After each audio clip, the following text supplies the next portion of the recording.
এক বন্ধু আর এক বন্ধুকে বলছে যে আমার মামার বাড়িতে এত বড় একটা গোয়াল ছিল, যে গোয়ালের গরু সকাল থেকে বেরিয়েই যেত, সারাদিন বেরিয়ে যেত, শেষই হতো না।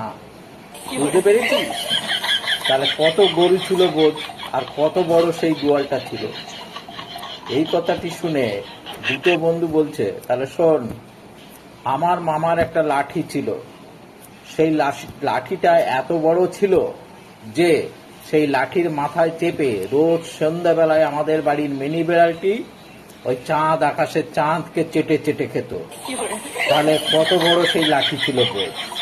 এই কথাটি শুনে প্রথম বন্ধু বলছে, সে না হয় বুঝলাম, তাহলে তোর সেই মামার লাঠি রাখতো কোথায় রে? তখন উত্তরে বলছে, কেন, তোর মামার বাড়ির ওই গোয়ালে।